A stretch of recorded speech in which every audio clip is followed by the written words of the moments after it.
la place des livres dans la croissance spirituelle et sociale. Amen. Il y aura beaucoup de bonnes choses à voir. Il y aura beaucoup de magnifiques vérités à partager. Amen. Amen. Pour une dernière fois, baisse ta tête, ferme tes yeux, dis Seigneur Jésus, parle-moi. Seigneur Jésus, parle-moi. Seigneur Jésus, envoie une parole. Seigneur Jésus, envoie une parole. Qui m'est destinée. Qui m'est destinée. Parle-moi, Seigneur. Parle-moi, Seigneur. Au nom de Jésus. Au nom de Jésus. Amen. Amen. Merci, mon pianiste. Il y a tellement de vérités. Je vais commencer par... Normalement, dans ma préparation, c'est la vérité numéro 3. Mais je vais commencer par elle. Pourquoi? Parce que je nomme mon Père dans la foi. Dans le groupe de l'église, il nous a partagé certaines bribes de comment lui devait commencer à aborder ce thème. Il a dit une chose. Je lui ai dit que okay, cette chose à moi, il pense, ça sera le décollage de tous mes partages. Donc, allons dans le livre de Matthieu. Il y a les gens, non, quand ils doivent prêcher, si ce qu'ils vont dire, quelqu'un d'autre là, il a dit, ils font comme si ça vient d'eux, orgueilleux. Amen. Orgueilleux spirituel. Même à l'école, au secondaire, toi qui as fait au moins terminale, tu as fait philosophie, non? Pour ceux qui ont fait philosophie. Lorsque tu citais lorsque tu écrivais une citation, qu'est-ce que tu devais faire? Mettre le nom de l'auteur. Ça donnait des points. Regardez comment le monde séculaire nous enseigne. Wow. Le monde séculaire nous enseigne que quand tu es honnête intellectuellement, ça te donne des notes. Amen. Il y en a, ils ne savent pas dire que ça, non, on m'a enseigné. Ça, non, on m'avait expliqué. Ça, non, on m'a seulement aussi, on m'a communiqué cette capacité. La Bible dit qu'il n'y a rien de nouveau sous le soleil. Je voudrais m'adresser à tous ceux qui combattent inutilement. Il n'y a rien de nouveau sous le soleil. Ça veut dire que tout ce pourquoi tu combats là, la Bible dit que ce n'est pas nouveau. Si tu crois que c'est nouveau pour toi. Amen. Amen. Ce que nous appelons révélation là, Réma. C'est Réma, révélation pour qui? Pour toi. Hein? Sinon le soleil avait entendu ça. Je vous conseille d'avoir pour frère dans la foi le soleil. Souvent quand tu es en méditation et tu reçois des vérités profondes, quand ton cœur veut gonfler, va un peu voir le soleil, dis que le soleil, tu as entendu ça. Il va te dire que j'ai entendu ça dans 1 milliard de plus grande profondeur que ce que toi tu as reçu là. Tu vas te calmer. Amen. Amen. Et les révélations que tu reçois, ce n'est pas pour aller étonner, c'est pour pratiquer. Amen. Matthieu le chapitre 16. Je crois que c'est l'une des conversations les plus célèbres de la Bible entre Jésus et Pierre. Matthieu 16, tu vas lire à partir du verset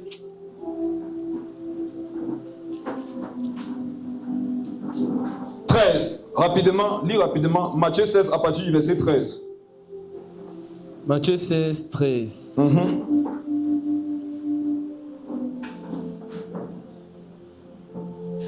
Jésus étant arrivé dans le territoire de Césarée de Philippe, demanda à ses disciples, « Qui dit-on que je suis, moi le Fils de l'homme » Il répondit, « Les uns disent que tu es Jean-Baptiste, les autres Élie, les autres Jérémie ou l'un des prophètes. Et vous, leur dit-il, qui dites-vous que je suis » Simon-Pierre répondit, « Tu es le Christ, le Fils du Dieu vivant. » Jésus, reprenant la parole, lui dit, « Tu es heureux, Simon, fils de Jonas, car ce ne sont pas la chair et le sang qui t'ont révélé cela, mais c'est mon Père qui est dans les cieux. Et moi je te dis que tu es Pierre, et que sur cette pierre je bâtirai mon église, et que les portes du séjour des morts ne prévaudront point contre elle. » Amen. Amen. Soyez très attentifs. Il y en a, c'est ce qu'on va partager aujourd'hui qui va vous délivrer de certaines situations par lesquelles vous passez. Mais, Jésus marche avec les apôtres et un jour, il se pose la question de savoir, ces gens marchent avec moi, mais est-ce qu'ils me connaissent? Première vérité, tu peux marcher avec Jésus sans le connaître. Vérité. C'est très bizarre. Tu peux marcher avec Jésus sans le connaître. Amen. Ça veut dire, c'est quoi connaître quelqu'un? C'est connaître son cœur.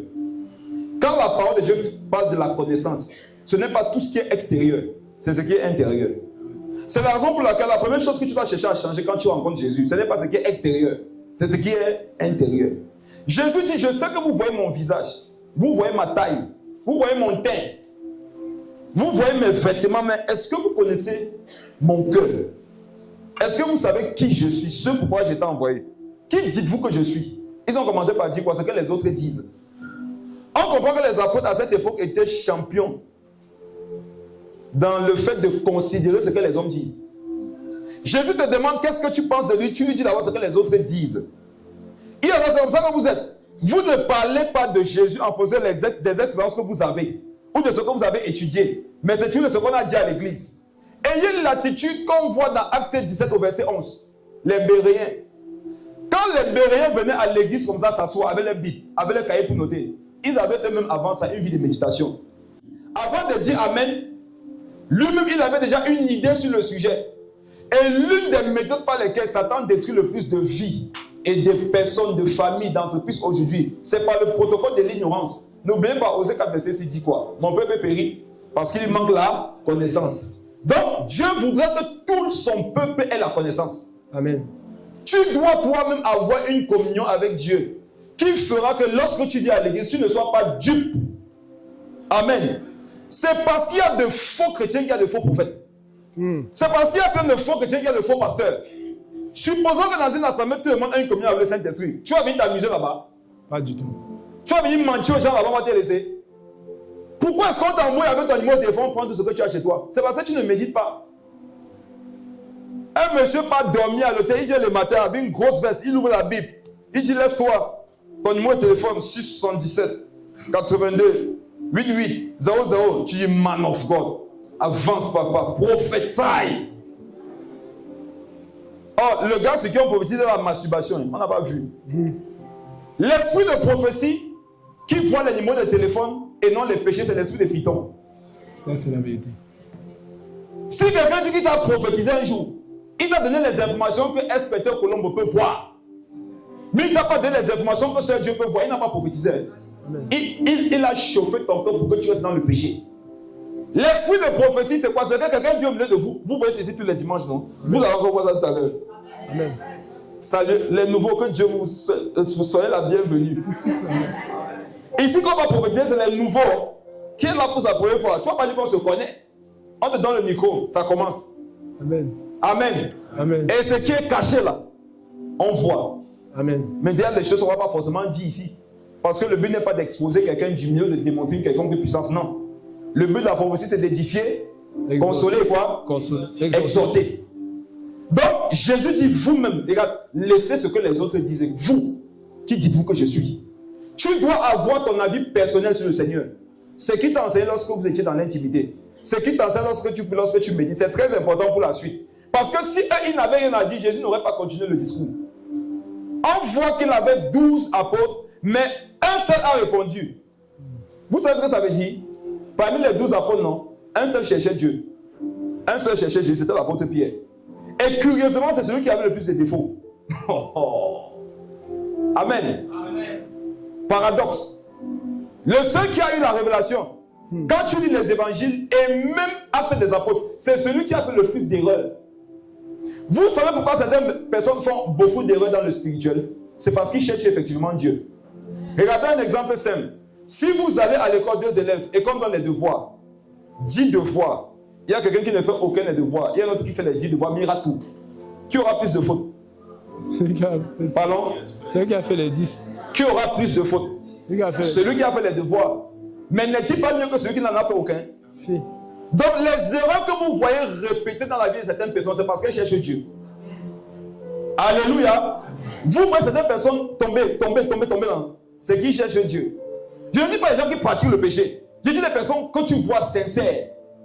Ils veulent connaître Dieu, ils veulent marcher Dieu, mais ils ne cessent de tomber. Ils font des erreurs. Ils ne comprennent pas souvent. C'est parce qu'ils cherchent Dieu. Quelqu'un qui ne cherche pas Dieu, il ne va pas faire d'erreur. C'est parce qu'ils sont en train de faire leur devoir. Et parfois, quand tu ne fais pas tes devoirs, et devant les hommes, tu n'as aucune faute. Mais non, ne sais pas que tu n'as aucune faute parce qu'effectivement, tu n'as fait aucun devoir. Et c'est ça le pharisianisme. Le pharisien, quand tu ouvres son cahier comme ça, son cahier est blanc. Mais normalement, son cahier devrait avoir les exercices. Et quand il ouvre, il dit, regarde mon cahier, je jeûne 5 fois par jour. Il commence à te citer ce qu'il fait. Et ce qu'il dit, c'est la vérité. Sauf que devant Dieu, ça le condamne. Il dit, tu es qui? Jésus, Pierre dit, tu es quoi? Tu es Pierre. Non, Jésus, la réponse de Pierre. Jésus, verset 16. Verset 16. Simon Pierre répondit, tu es le Christ. Tu es le Christ. le Fils du Dieu vivant. Et Jésus, reprenant la parole, lui dit, tu es heureux, Simon, fils de Jonas, car ce ne sont pas la chair et le sang qui t'ont révélé cela, mais c'est mon Père qui est dans les cieux. Simon Pierre a dit que Jésus est quoi? Parlons ensemble. Le Christ, le Fils du Dieu vivant. Mes frères et sœurs, qu'est-ce qu'il y a d'extraordinaire dans cette réponse? Pour que Jésus dise que ce n'est pas la chair ni le sang qui t'ont révélé cela, mais mon Père. Qu'est-ce que Pierre a dit d'aussi étrange? Pour que Jésus dise que ça, non, c'est Dieu qui t'a parlé. Alors que nous savons que Jésus lui-même, il avait souvent dit ça. Jésus avait souvent dit les choses de façon segmentée, mais Pierre avait compris la logique spirituelle. Voici ce qu'il avait compris, que tu n'as pas peut-être compris. Il dit tu es le Christ. Christ veut dire un. Amen. Ça part de la puissance. Et il continue en disant le Fils du Dieu vivant. Pierre avait compris que la preuve que tu es le Messie, c'est que malgré la puissance que tu dégages, tu es soumis à quelqu'un. Amen. Amen. Comment connaître que quelqu'un c'est un Messie? Il dégage des choses, mais il est soumis. Amen. Le contraire de Christ, non, c'est Satan. Satan aussi dégage des puissances, non? Il n'est soumis à personne. Amen. Je te pose une question. Tu es un Christ ou un Satan? Quand tu es un Satan, un accusateur, un menteur, un diabolos, tu vas être utilisé souvent par l'ancien. Et dès que tu es utilisé par l'ancien, on ne doit plus te parler. Tu permettais qu'on te reprenne à l'époque. À l'époque, quand tu levais ta main, c'est toi-même qui tombais. Mais est venue une époque quand tu lèves ton ongle. Regarde, la lumière, les lumières se grillent. Les chairs se cassent. Et à la fin du culte, on veut te reprendre. Tu dis, vous voulez me reprendre moi? Dans l'ongle. À griller les lumières. À casser les chaises. Mon frère, quand tu veux citer ces œuvres de puissance, non, Satan à côté rit. Parce que c'est que lui l'a fait. Tu ne pourras jamais faire, mais il a été rejeté quand même. Donc, tu veux être un Christ, rassure-toi toujours d'être le fils d'eux. Amen. Amen. Rassure-toi toujours d'être le fils d'eux. Et il dit par la suite, comme tu as reconnu qui je suis, maintenant je peux te dire qui tu es. Jésus lui dit, et toi, Amen, Dieu ne te dira pas qui tu es, non, tant que tu n'auras pas su qui il est. Je m'adresse aux gens qui partent toujours dans la prière et qui disent, Seigneur Jésus, qui est-ce que tu dis que je suis? Le meilleur moyen de savoir qui tu es, c'est de chercher à savoir qui est Jésus. Amen. Les gens qui sont plus pressés de savoir qui ils sont, plutôt qui est Christ, ce sont les gens qui vont aller faire le ministère. Ce sont les gens qui vont aller démontrer. Écoutez-moi bien, je vous dis. Généralement, les gens qui partent dans la prière, non, pour recevoir, pour savoir qui ils sont, ce sont les gens qui veulent aller démontrer quelque chose. Ceux qui veulent connaître Dieu, ils cherchent à savoir qui est Jésus. Et pendant qu'ils cherchent à savoir qui est Jésus, Jésus leur donne de savoir qui ils sont eux-mêmes. Amen. Arrête de dire à Dieu, Seigneur, quel est mon ministère? Quel est mon ministère? Ton ministère, c'est de chercher à savoir qui est Jésus. Amen. Quand Dieu va te voir chercher à savoir qui il est, il va te révéler qui tu es. Et quand il va te révéler qui tu es, ça ne sera plus pourquoi tu ailles faire ce que tu avais prévu dans ton esprit. Il y a beaucoup aussi. La raison pour laquelle vous cherchez l'onction, c'est pourquoi? Pourquoi vous cherchez la puissance? Si on interroge même la motivation de ton jeûne dans lequel tu es actuellement, tu jeûnes pourquoi? Si tu es un peu honnête, tu vas te rendre compte que c'est toi-même la source, c'est toi le centre de ton jeûne. Jésus lui-même, il est seulement à côté, il doit seulement intervenir à un moment donné, après il circule. Sinon, c'est toi-même qui es au centre de ton jeûne. C'est toi qui dois être loin, c'est toi qui dois être élevé, c'est toi qui dois être utilisé, c'est toi. Jésus dit, bon Pierre, tu as reconnu qui je suis, maintenant moi je te dis qui tu es. Tu es heureux, Simon, fils de Jonas, car ce ne sont pas la chair et le sang qui t'ont révélé. C'est mon Père qui est dans les cieux. Et moi, je te dis que tu es Pierre, et que sur cette pierre, je bâtirai mon église. Amen. Amen. Jésus dit, tu es Pierre. Va dans la Strong maintenant. On va commencer à voir les choses. Jésus dit, toi, tu es Pierre, et sur cette pierre, je bâtirai mon église. Quand tu lis en français, tu pourrais avoir l'impression que les deux pierres, c'est le même mot. Mais c'est deux mots différents. Le premier Pierre, c'est un prénom. Le deuxième Pierre, c'est autre chose qu'on va voir. Et moi, je te dis que tu es Pierre. Ça veut dire quoi? Pierre vient du mot Pétros. Pétros, c'est le prénom.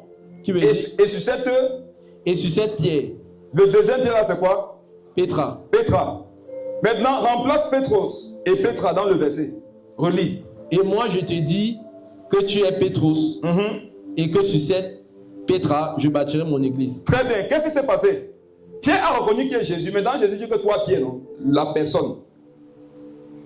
Voici ce que tu es. Et sur cette Petra, je bâtirai mon église. Petra, c'est quoi? C'est la révélation qu'il a eue de la part du Père. Petra, c'est la connaissance qu'il a déclarée en disant que Jésus-Christ est le Christ, le Fils du Dieu vivant. Et Jésus dit que je vais bâtir sur quoi? Sur Petra. Sur cette révélation. Attention, à partir d'ici, soyez très attentifs. Sur cette Petra, je bâtirai mon église. Je vais un peu choquer quelqu'un maintenant. Je sais que tu as toujours cru que le fondement, ce sur quoi Jésus bâtit l'église, c'est le roc. C'est faux. C'est toi que Jésus bâtit le roc. En fait, c'est toi que Jésus bâtit sur le roc. Mais son église est bâtie sur les révélations. Amen. Car celui qui a bâti sur le roc. Amen. On est ensemble. Sur cette Petra, je bâtirai mon église. On comprend par là que toutes les églises, non, ne sont pas bâties au même niveau spirituel. Les églises sont bâties selon le niveau de révélation qu'elles ont. Ça, c'est vrai. En fait, le niveau de révélation que tu donnes à Jésus, non, c'est de ceux qui bâtit l'église. Amen. Il y a des églises, voici leur révélation. La femme ne doit pas enseigner, c'est tout ce qu'ils savent. Et c'est faux. Hein. Ça fait que comme c'est tout ce qu'ils sont, l'église qui vont représenter ça, sera déjà l'église. Une église qui va accentuer ça comme message. La femme ne doit pas prêcher. La femme ne doit pas prêcher. La femme ne doit pas prêcher. On va taper sur ça tous les dimanches. Vous savez pourquoi? Parce qu'il n'y a pas de révélation.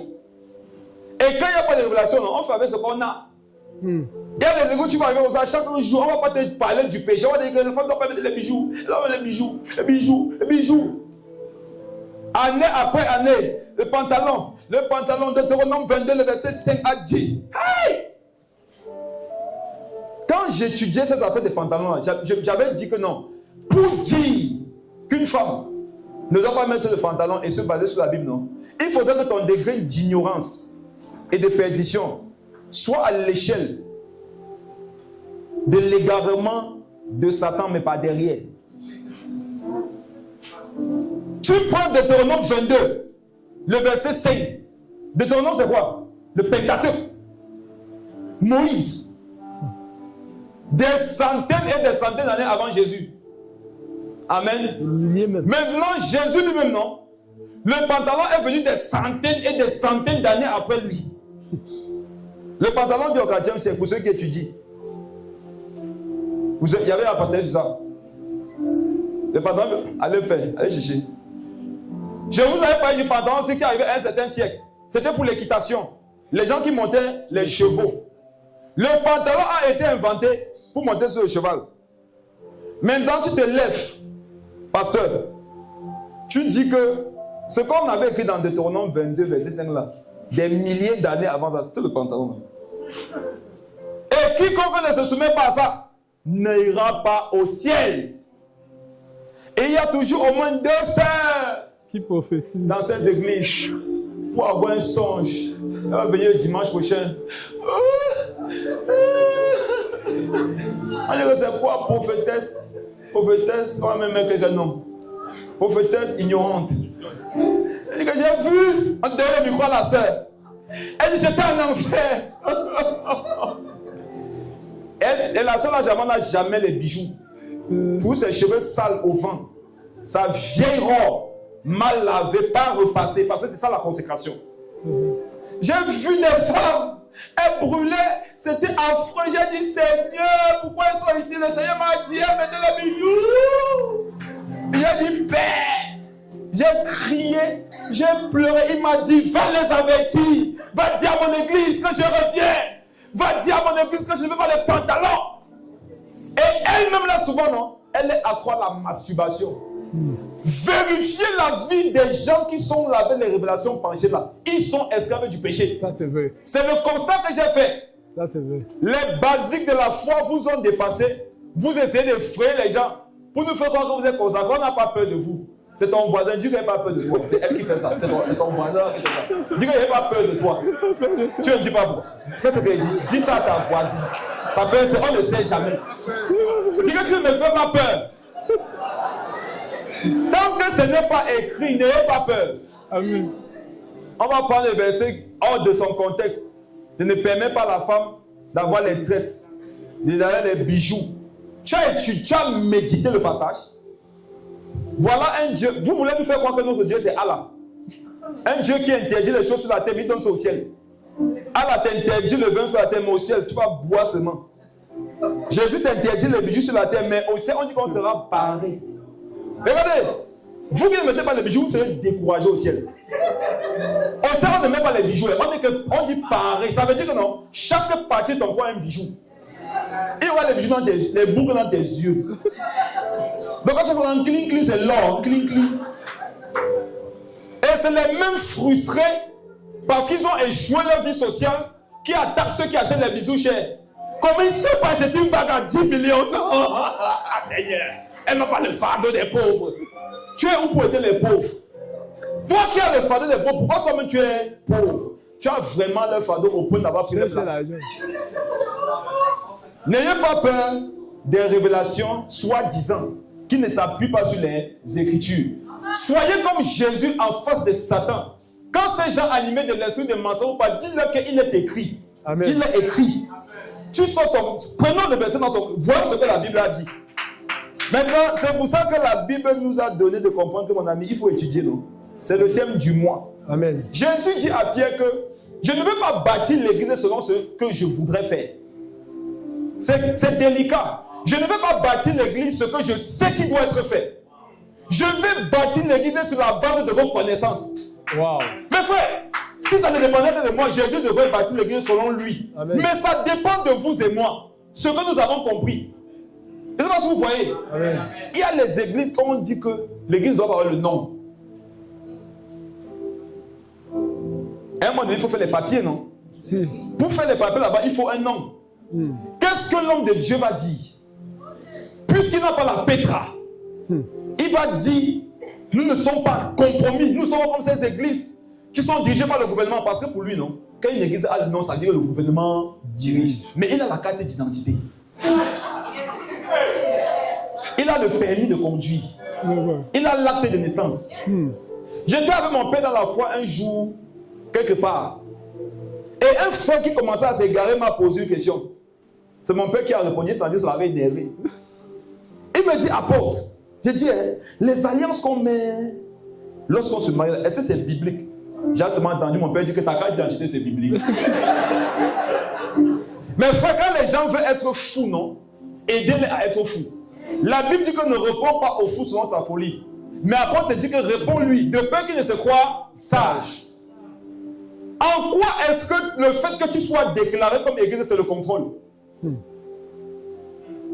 Dans ce cas-là, Babylone a contrôlé Daniel. Amen. Il y en a ici, je sais que vous ne savez pas que les noms qu'ils ont portés à Babylone, ce n'était pas le nom. Je sais que vous ne savez pas.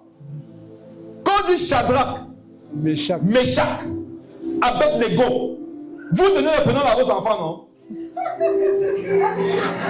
Allez fouiller qui étaient ces personnes. C'était les démons.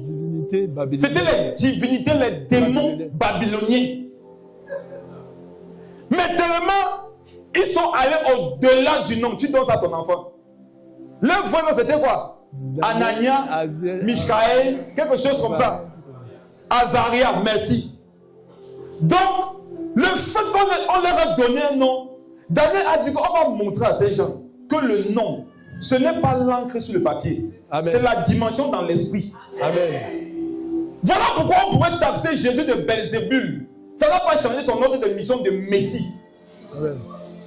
Toi qui combats les gens pour qu'ils t'appellent, comme tu sais qu'on devrait t'appeler là, tu es un bébé spirituel. Nomme-moi de ce que tu veux. Amen. Ça ne va rien changer en ce qui est établi au ciel. Amen. Sortez des faux combats. Il y a les gens ici, elle est une prophétesse. Est-ce qu'elle est une prophétesse? Quand tu dis ça, elle a mal. Attends, une prophétesse, c'est pas une soeur. Pourquoi tu as mal? Tu es complexé. Ne m'appelez plus ça, appelez-moi prophétesse. Calme-toi. Amen. Amen. Calme-toi, on ne t'appelle que frère maintenant. On ne reconnaît pas le titre par l'écrit, on reconnaît le titre par les fruits. Amen. Et la manifestation. Tu es prophétesse, exerce, on va voir. Amen. Amen. Tu es un prophète, tu es un apôtre, exerce, on va voir. Fais l'œuvre. L'extérieur dira. Ce n'est pas Jésus qui partait avec sa renommée partout, c'est ce qu'il faisait. Qui faisait en sorte que sa renommée partait aux alentours. Amen. Amen. Mais frère, le temps est venu où les enfants, vous ne devez pas trop parler. Amen. 1 Corinthiens 4, verset 20, le royaume de Dieu ne consiste pas en parole, mais une démonstration d'esprit et de puissance. Amen. Quand on discute sur ton titre, ressuscite un mort, on va t'appeler maintenant que archibishop. Les mêmes gens qui disaient que non, pour être pasteur, il faut. Quand tu vas dire lève-toi, et bien ils vont se procéder que archibishop, qui pour nous. Laissez les titres, chercher l'onction. Amen. Le royaume des cieux fonctionne par la puissance. Amen. Ça fonctionne par l'onction. Amen. Maintenant, les plaisantins spirituels, ce sont ceux qui ont le titre. Maintenant, quand on les attaque dans l'esprit, on voit qu'il n'y a rien. Est-ce que vous savez que c'est à cause de certains titres que vous portez que les démons vous ont attaqué? Et les démons, eux-mêmes, quand ils sont venus, ils étaient choqués, quoi. Il y a une catégorie de démons dans le royaume des ténèbres. Eux, ils sont là pour faire chuter les évangélistes. Maintenant, toi, on t'appelle pas frère, toi, c'est évangéliste. Quand on t'appelle, toi, tu dis que je suis Renard Bonki. Mais tu es pas allemand. Tu es camerounais, un bon bêtis là-bas. Les démons qui sont chargés de faire chuter les évangélistes viennent t'attaquer. Ça veut dire qu'ils sont venus avec l'artillerie lourde. Or, quand ils viennent, qu'est-ce qu'ils voient? Ils voient un gars qui n'est même pas converti. Et ils déchargent tout ça sur toi. Ils sont surpris de la vitesse à laquelle tu meurs. L'évangéliste est mort. Et on va te mettre 2 Corinthiens 5, 17, non? 7. Bien combattu. J'ai combattu le bon combat. Il a achevé la course. J'ai gardé. Maintenant, la foi là, sur beaucoup de faits, c'est un mensonge. Revenons au test. Jésus dit sur cette pierre, sur cette révélation, je bâtirai mon église. La façon dont Jésus bâtit une église, c'est fonction de la révélation que cette église a. C'est fonction de la compréhension que cette église a. Et maintenant, pour pouvoir avoir cette compréhension, il faut faire quoi? Il faut lire. Amen. Ce qui donne la révélation, c'est la lecture. Amen. Qui ici peut être médecin? Ça va étudier 7 ans. Et 7 ans là même, c'est condensé, non? On peut étendre ça à 10 ans pour que ce soit un peu relax. Donc, pour porter un titre, il faut avoir fait l'étude qui est fonction, qui est rattachée au titre. Jésus dit, et sur cette pétra, je bâtirai mon église. Et qu'est-ce qui va se passer? Et que les portes du séjour des morts ne prévaudront point contre elle. Les portes du séjour des morts ne prévaudront point contre elle. On comprend par là que les portes des séjours des morts ne prévaudront pas contre quel type d'église. Il y a vous proclamez des paroles qui n'ont aucune puissance. Vous comprenez? Il y a des gens, vous levez la nuit, vous dites je suis la tête et non la queue. Si je te pose la question, ça va spirituellement parlant, qu'est-ce que la tête, qu'est-ce que la queue? Est-ce que tu peux répondre? Tout ce que tu déclares dans le spirituel, sans révélation, ça n'a pas de puissance. Amen. Quelqu'un peut être possédé. Tu viens, tu dis démon, sors au nom de Jésus. Rien ne se passe. Est-ce que vous savez que quand le démon réagit, avant il dit qu'il ne sort pas, il vous respecte? Amen. C'est poli. Hein? Quand quelqu'un est possédé, le démon te dit je ne sors pas. Il t'a répondu, c'est poli. Il y a d'autres, non, ils ne répondent même pas. C'est qu'ils ne te voient pas en fait. Qui me parle? Hein? Il connaît comment tu as passé la nuit. Il sait comment tu as passé ta semaine. Il sait comment tu as passé ton mois. Toi, tu viens lui parler. En fait, tout ce qu'il t'a proposé pendant le mois, tu as accepté. Ça veut dire qu'au moment où tu lui parles là, tu as des choses qui lui appartiennent. Rappelez-vous de ce que Jésus a dit lorsqu'il guérissait. Il disait que je n'ai rien de Satan en moi. On comprend que pour être efficace dans l'onction, il ne faut rien avoir de Satan. Comment est-ce que tu as passé? Il y en a, avant de venir ici, qu'est-ce que tu as regardé la nuit dans la couverture? Pourquoi tu as attendu que tout le monde dorme avant de commencer à utiliser ton téléphone? Est-ce parce que tu voulais méditer, mon frère? Qu'est-ce que tu regardais? Amen. Ma soeur, qu'est-ce que tu as fait avant de venir ici? Tu es parti te souiller. Tu t'es mis sur des oppressions démoniaques. Et tu viens, on dit, il faut pour tu dis, je suis la tête et non la queue. En fait, non. Ta vie, c'est un divertissement pour le royaume des ténèbres. Ta vie, c'est le cinéma. Si on passe chez Satan, les démons sont au canapé, les popcorn. Ils ont allumé la télé, c'est ta vie qu'ils sont en train de voir. Et on a écrit là-bas Humour TV. Humour TV, là, c'est ta vie. Hein? Léger dans le péché. Et ils te voient à l'église. J'arrache. La tête et non la queue. Je prophétise. J'arriverai. Tu vas arriver nulle part. Il faut qu'on vous dise la vérité. Le chemin que tu ferais pour arriver quelque part, c'est l'obéissance. Quand il n'y a pas d'obéissance, tu es en train de marcher sur quoi? Jésus a dit, je suis le chemin. Jésus, là, c'est la vérité. Tu as mis la vérité de côté, tu marches sur quel chemin? Pour aller à la vie. Il dit, les portes des ténèbres ne prévaudront point sur elles. Les portes des ténèbres, les portes de celui des ténèbres ne vont pas prévaloir sur quel type d'église. Sur une église qui cherche à savoir qui est Jésus. Il a dit, tu es le Christ, le Fils du Dieu vivant. Amen. Une église où on ne t'enseigne pas qui est Jésus, il faut sortir de là. Ce n'est pas une église. C'est un centre d'entraînement et de distraction. Ta connaissance de Christ doit grandir tous les mois lorsque tu es dans une église. Et il dit, sur la base de cette révélation, je vais bâtir. Et comme j'ai bâti sur ta révélation, Satan ne pourra rien faire contre ça. On comprend qu'on ne chute pas en tant qu'église, une église justement où il y a ce qui vient de l'homme et ce qui vient de Jésus. La révélation vient de toi. Jésus maintenant utilise ça pour bâtir. Quand Satan va venir, il voit qu'il y a une alliance entre vous deux dans ce qui a été bâti, il ne peut rien faire. Lis la suite. Je te donnerai les clés du royaume des cieux. Ce que tu liras sur la terre sera lié dans le ciel. Ce que vous ou bien ce que tu.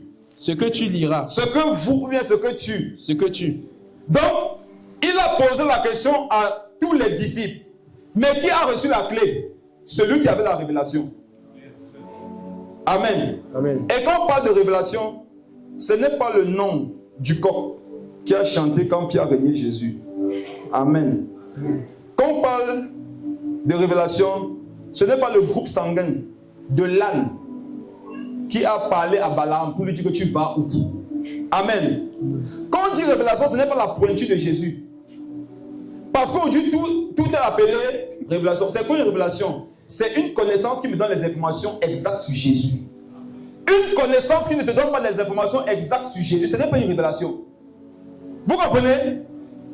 Quand je vois ce qu'on communique aux églises aujourd'hui, et on appelle ça révélation, je suis toujours choqué. Le prophète aussi dit, j'ai une révélation. Saint-Esprit vient de me parler, je viens d'avoir une révélation. Saint-Esprit me dit, quand il chante, il faut savoir qu'il veut t'escroquer.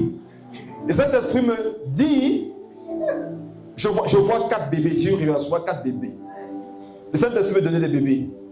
Et derrière le bébé, je vois le chiffre 5. Je demande au Saint-Esprit, qu'est-ce que 5? Le Saint-Esprit me dit, tu n'as pas fini de lire, je vois derrière 5 0. 5 et 5 0, qu'est-ce que ça fait? Les gens disent 500, ils sont éloquents, hein? 5 et 5 0, qu'est-ce que ça fait? En fait 500 000. Le Saint-Esprit me dit donc, chaque bébé, une offrande, semence 500 000. La vitesse à laquelle les gens courent pour venir déposer. Je me demande toujours pourquoi où on peut charité, les gens ne courent pas pour venir nous le fonder comme ça. Les gens aiment qu'on les vole. Les gens aiment qu'on les mente. Vous savez qu'on vous arnaque. Mais si on te dit la vérité, toi-même de ton propre cœur, comme un sacrifice, non, ça ne vient pas.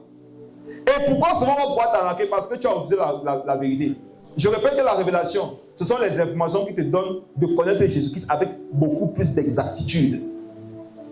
Il dit, ce que tu liras, je te donnerai les clés du royaume des cieux. Ce que tu liras sur la terre sera relié dans les cieux. Et ce que tu déliras sur la terre sera délié dans les cieux. On comprend par là que l'apôtre Pierre était là avec les autres apôtres, mais il avait reçu quelque chose qu'eux, ils n'avaient pas. Amen. Est-ce que c'est parce que Jésus le préférait? Non. C'est parce qu'il avait la révélation. Amen. Et comment avoir la révélation?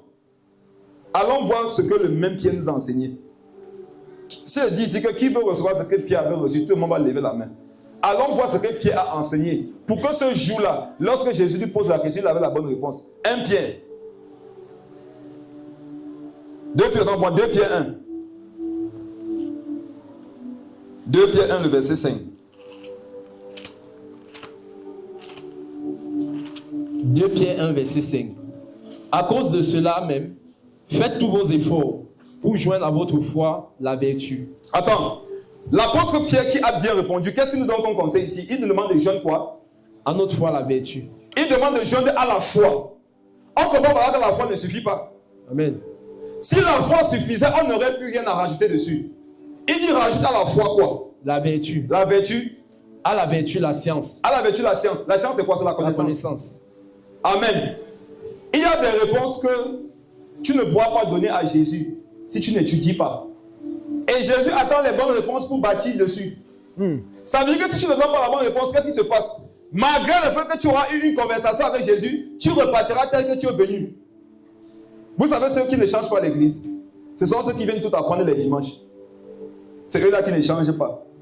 Avant que Pierre n'aille à la rencontre de Jésus, il avait étudié. Il y en a tout ce qu'ils apprennent dans leur vie, c'est ce qu'on prêche le dimanche. Vous êtes les plus malheureux dans le royaume des esprits. Ce qu'on prêche ici, ça doit être des confirmations. Amen. À la fin d'une prédication, si tu as remarqué que tout ce qu'on a dit là, tu viens d'apprendre ça, c'est pas bon. Amen. Il y a des choses, quand il doit développer ça, c'est comme s'il avait médité avec toi à la maison. Amen. Même l'exemple que je prends, je dois dire que même le même exemple, ça montre que l'esprit qui est en train de partager là-bas devant, c'est le même esprit qui médite avec toi à la maison. Tu ne dois pas venir tout apprendre ici. Quand tu apprends tout ici, on peut te mentir, on peut te tromper. Je sais pas si on est ensemble, mes frères et sœurs. On va te dire n'importe quoi, tu vas accepter. Il y a des foyers que les soi-disant églises ont détruits. Parce que la femme n'avait pas la révélation de la parole. Une femme qui a la révélation sur son corps, elle va savoir quoi? Mon corps appartient à mon mari.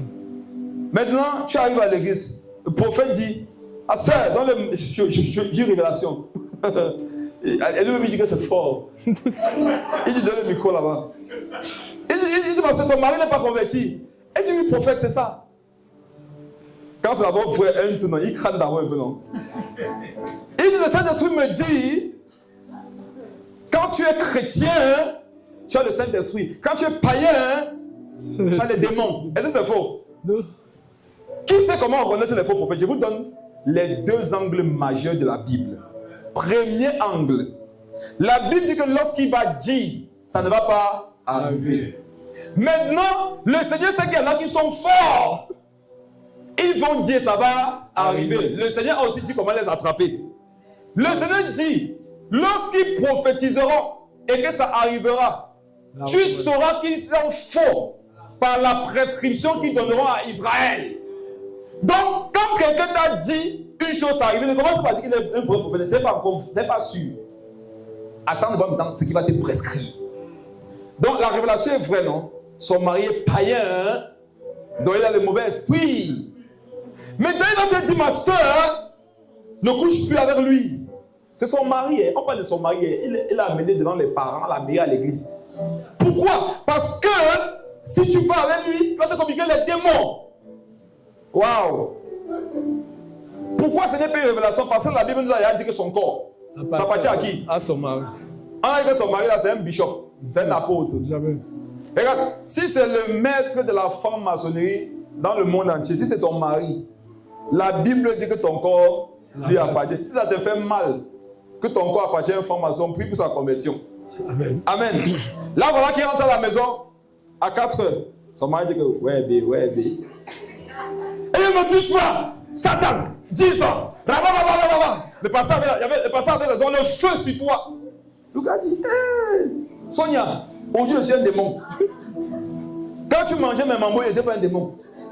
Dieu paye ta dette, il n'était pas un démon. J'étais à mais je n'étais pas un démon.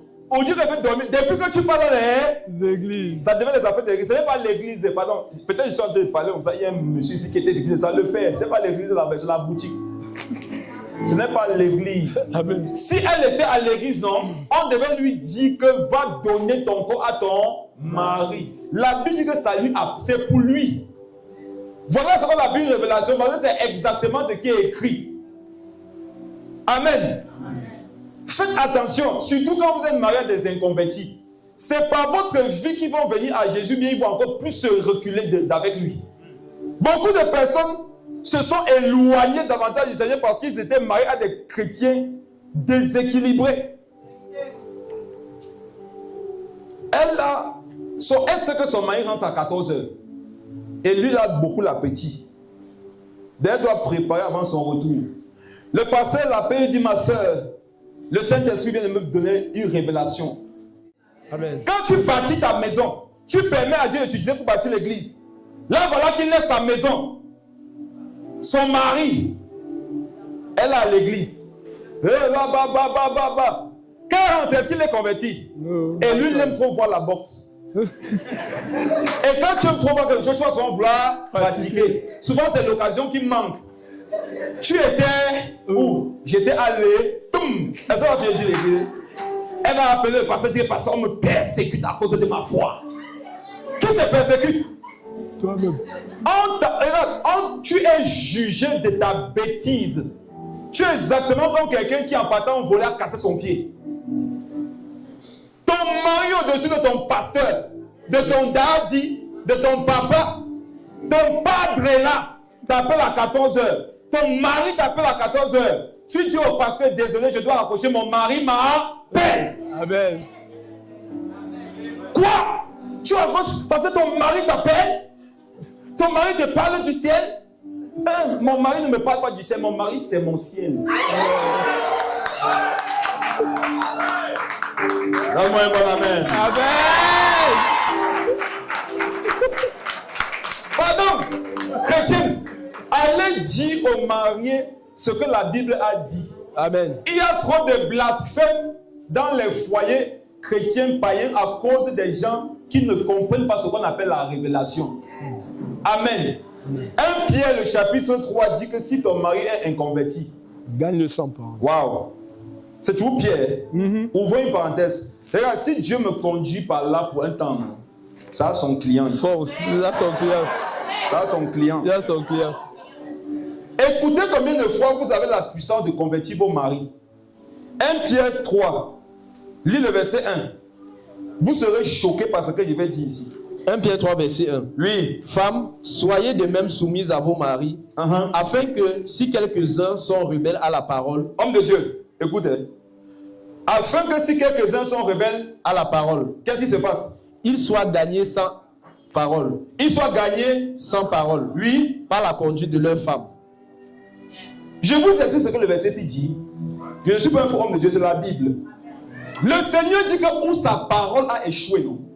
Une femme peut réussir. Wow. Relis. Et là, il faut te poser la question, est-ce que je suis une femme? Pourquoi mon mari ne se convertit pas?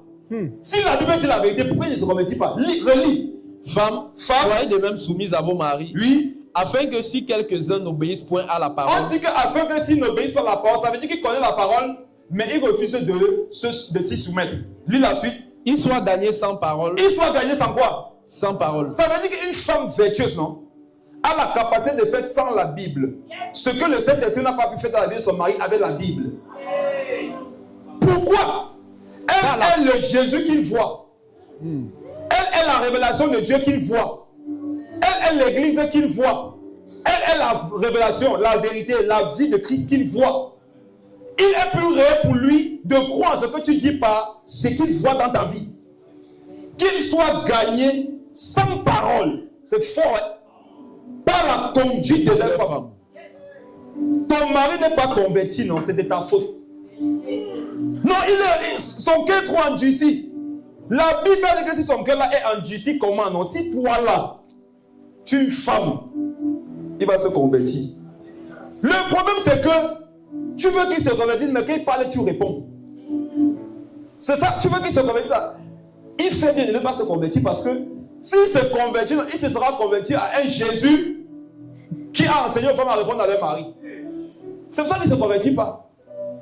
Il va se convertir quand il va remarquer que cette femme, depuis qu'elle part à l'église, cette fois-ci pas la boutique, depuis qu'elle part à l'église, son totem alimentaire a changé. Avant, elle était les pop-corn. Chacun aussi a un totem alimentaire. Ça veut dire qu'elle, non, dès que tu verses, tu fermes la mamie là. C'était les pop-corn, son totem. Mais depuis, son totem, c'est le miel. Tu vois, non? Regarde. Quand tu tapes même, non? Qui a tapé le miel? Le miel fait le bruit. Ça suit, ça revient. Il dit que, hey! Il dit que non, peut-être c'est l'horoscope, peut-être c'est son jour de naissance. Le prochain mois, même chose, troisième, regarde, quatrième mois, tu vas te poser des questions. Il va dire que tu vas me tuer, tu me pièges. Il va avoir peur. On ne craint pas quelqu'un qui dit avec les mêmes âmes que nous. Ça, c'est vrai. Tu as peur lorsque tu sais que l'autre a peut-être une âme que tu n'as pas. Si la Russie dit qu'elle va combattre avec le Cameroun, tu auras peur. Parce qu'on sait qu'elle a les armes, non? Oui, c'est ça. Nous, on a les manqueurs, les trucs des funérailles là. Quand on tue la poussière, souvent ça ne prend pas, tu attends, toi, et ben, ça te jette là-bas. Eux, ils ont un boulon, ils ont plus pipe, ça efface le Cameroun. Donc on pourrait avoir peur d'eux parce qu'ils ont des armes. Les armes avec lesquelles une femme doit combattre sa douceur. Amen. Et sa soumission. Le meilleur moyen d'écraser ton mari païen là, ma soeur. Couche-toi. En fait, non. Quand tu te couches, tu permets à Dieu de mieux le gifler pour l'amener à la conversion. Amen. Depuis Dieu veut le taper, mais quand tu es debout, si Dieu le tape, ça va prendre la deux, regarde, le procès devant lui. Amen. Il va prendre que tu es bête alors que c'est le piège. Amen. Supposons qu'il devait mourir l'année prochaine. S'il meurt sans Jésus, ça sera de ta faute. Comment se fait-il qu'il a habité avec le Saint-Esprit, ni pas en enfer? Ce n'est pas ça le plan de Dieu. Le plan de Dieu, c'est Acte 16, 31. Crois au Seigneur Jésus. Tu seras sauvé, toi et ta famille. Quand quelqu'un a cru, Dieu peut sauver toute sa famille. Le problème, c'est que, est-ce que toi, tu fais ta part? Revenons dans 2 Pierre, le chapitre 1. L'apôtre Pierre nous demande de joindre à la foi la science. La science, c'est la connaissance. C'est le fait d'étudier. Il y en a qui pensent que le Saint-Esprit est venu dans leur vie remplacer les études. Le Saint-Esprit n'est pas venu remplacer les études dans ta vie. Il est venu te donner la capacité de venir étudier et de comprendre ce que tu fais. Wow. Lis la suite. Verset 6. À la science, la tempérance. Oui. À la tempérance, la patience.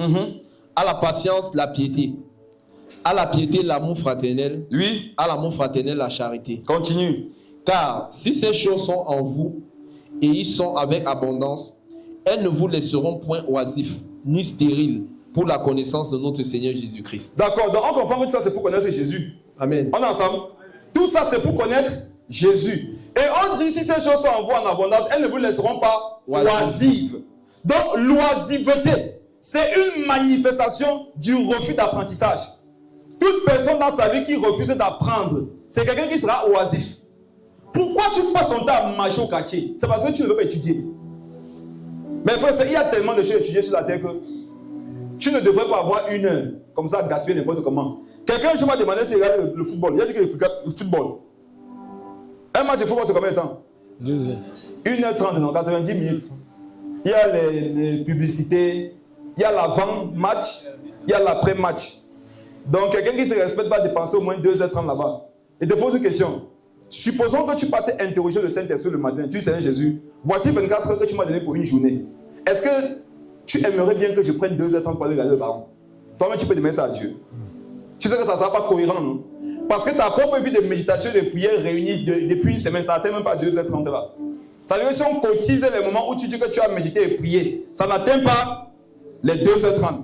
Il y a mieux à faire avec son temps dans cette génération. Il faut étudier. Et la première chose qu'il faut étudier, c'est quoi? C'est la Bible. Amen. Et après la Bible, il y a beaucoup d'autres livres. Le chrétien n'est pas aussi... Voilà aussi notre forme de dépravation et d'égarement spirituel. Les chrétiens qui n'étudient que la Bible, vous êtes égarés. Amen. Amen. Si tu es un chrétien, tu ne lis que la Bible, non, tu vas détruire ta vie. Ce n'est pas le seul livre que Dieu a donné pour ton épanouissement. Supposons que Dieu voudrait que tu procèdes dans le domaine des affaires. Là, tu lis seulement la Bible. Tu vas t'en sortir. Vous allez voir que beaucoup d'hommes de Dieu, ou beaucoup d'enfants de Dieu, beaucoup de femmes de Dieu, qui ont parfois écrit des livres sur d'autres sujets, qui développent des questions importantes pour le social ou le spirituel des gens, c'est parce qu'ils étaient en train de méditer la Bible. Donc tu peux être en train de méditer la Bible, Dieu t'inspire à écrire un livre sur la comptabilité. Amen. Vérité. Amen. Et maintenant, toute personne qui voudrait prospérer dans le comptable, là, il faut qu'il parte prendre ton livre et il le lit. On est en train d'introduire le sujet. On va parler de toutes ces choses-là. On a parlé de réussite sociale et réussite spirituelle. Voilà le rôle, voilà les deux domaines principaux dans lesquels le fait de lire, c'est encourageant. La propre Bible aussi. Ça va combien de livres? 66. 66. Il y en a ici, vous n'avez jamais lu la moitié. Puis, il y en a ici, vous ne pouvez pas citer les livres de la Bible là. On essaye. Chacun son leur cœur bat. Venez avec le micro un peu. On prend 5 personnes. Pas toute la Bible, seulement le Nouveau Testament. Donc tu vas dire Matthieu, non, jusqu'à Apocalypse. C'est fort. C'est fort. Et je vais prendre les gens dont l'habit montre que vraiment ils dorment avec le Seigneur. Il y a demain venir le micro. Il y a les chantres ici. Alléluia. Amen. Il y a les hommes de Dieu. Amen. Il y a les anciens. C'est ça qui dorment avec le Seigneur. Vérifions quelque chose. Laissez, pardon, on ne fait pas le scandale. Là, on te dit Matthieu, Marc, Malachie. Amen. Vous savez, il y a des exercices spirituels. Vous pensez que c'est pour les bleus. C'est pour les gens qui sont disciplinés. Un chrétien sérieux doit pouvoir être capable de citer les livres de la Bible qu'il étudie tous les jours. Quand on demande de chercher un livre, ce qui te permet de partir chercher le livre dans une certaine position, c'est parce que tu connais l'ordre. Amen. Toi, tu cherches Apocalypse dans l'Ancien Testament. Tu cherches Zacharie dans les évangiles. C'est comme ça que tu vas comprendre les Écritures. Ça sera mélangé. La base, non, c'est de commencer avec le B à bas. La Bible a combien de livres? 66. Le Nouveau Testament a combien de livres? L'Ancien Testament a combien de livres? Tu bûches. Et maintenant, quand tu lis, au fur et à mesure que tu lis, tu fais des résumés. Le Nouveau Testament parle de quoi? Au niveau de Matthieu, Marc, Luc, Jean. C'est comme ça qu'on étudie. Et au fur et à mesure, tu vas voir que ta connaissance va devenir de plus en plus précise. Mais il y en a, vous prenez un verset, vous sortez 2 révélations, vous pensez que c'est Dieu. Amen. Matthieu, là, c'est qui? Il faut étudier, mes frères. Il y en a, vous savez qu'il y a un livre là qu'on appelle Matthieu, mais qui était Matthieu? Qui était Marc? Qui était Luc? Qui était Jean? Amen. Qui était Priscille? Il y en a qui se disent que Priscille, c'est la fille de Déborah, la prophétesse. Quand Déborah devait souvent prophétiser comme ça, elle appelait Priscille. C'est elle qui venait avec le livre de la loi. Étudions, il faut étudier. Amen. La Bible dit que si tu étudies et ces choses sont en toi en abondance, elles ne te laisseront pas oisives. Osée 6, le verset 3. Dieu bâtit selon ce que tu sais, selon ce que tu connais. Osée 6, le verset 3. Osée 6, 3. Connaissons, cherchons à connaître l'Éternel. Sa venue est aussi certaine que celle de l'aurore. Il viendra pour nous comme la pluie du printemps qui arrose la terre. Amen. Amen. Connaissons et faisons quoi? Cherchons à connaître. Qu'est-ce que ça veut dire? Ça veut dire que le niveau de connaissance que tu atteins un jour n'est jamais le niveau de connaissance que tu devais connaître toujours. Amen. Amen. Le niveau de connaissance que tu atteins un jour, c'est généralement pas ça, le niveau de connaissance que Dieu devait te donner d'atteindre pour toujours. Il y a toujours un niveau de connaissance supérieur à ce que tu connais déjà. C'est la raison pour laquelle il ne faut jamais être orgueilleux du fait que tu connaisses un certain nombre de choses. Et voici l'une des preuves que tu connais. Ceux vraiment qui étudient dans un domaine, en fait, ils sont de plus en plus, pendant qu'ils étudient, conscients de ce qu'ils ne connaissent pas.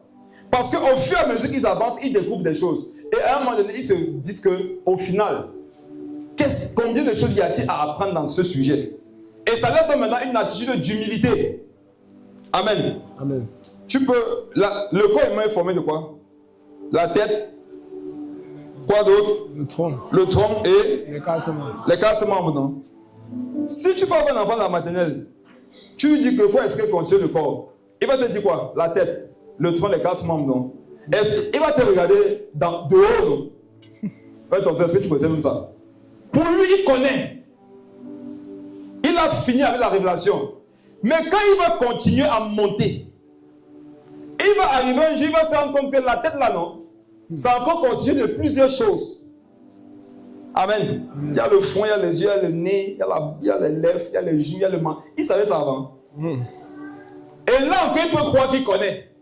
Mais dans son niveau des yeux, on lui dit que les yeux là encore, c'est constitué de... Il va dire que finalement, qui connaît même, il va devenir maintenant humble. Lorsque vous voyez quelqu'un gonflé, parce qu'il connaît 2 choses, c'est la preuve qu'il ne connaît rien. Les gens qui connaissent vraiment sont très humbles. Ça, c'est vrai. C'est la même chose que la richesse. Généralement, les gens qui sont vraiment riches, ils sont très humbles. Il n'y a pas plus orgueilleux que les pauvres. sur le plan spirituel, sur le plan matériel, sur le plan intellectuel. Les gens qui sont pauvres intellectuellement font trop de bruit. Quand un gars qui est pauvre intellectuellement doit soutenir, quand tu viens voir la table de la soutenance, il a même mis la photo pour bien. Il a le protocole pour entrer. Quand tu veux voir un mouilleur au ballon, Son équipe. non, c'est pas un jeu de football. À l'époque, Son j'ai équipe. dit, il y avait toujours un grand frère là qui arrivait, non? Il avait toujours le dernier maillot qui venait de sortir. Il a les contre-tibia, il a les barres, il a la dernière godasse, il a le bandeau, il a les trucs, les motos, il a les trucs de coude ici, il a les lunettes, toute la poussière, il a le menthol. Regarde, quand il a entré, il s'est placé ensemble, on dirait que oh, c'est fort, c'est fort, c'est fort. Quand tu envoies le ballon, le gars arrête d'aller ses mains. On dit que, il ne connaît même pas les règles. Il arrête d'aller les mains. Amen. Ne soyez pas étonnés parce que vous-même vous avez. Il y en a, ils sont étonnés par eux-mêmes. Ça, c'est le dernier niveau. Il y en a, lui-même, il s'épate. On est ensemble. Lui-même, il va se dire que waouh. Donc, je suis édifiant. Il y en a, non? Ils écrivent des textes. Ils lisent des textes. Ils lisent, ils ne croient pas que c'est moi qui écris. Waouh! Non, quelle profondeur. Laisse les autres juger. Amen.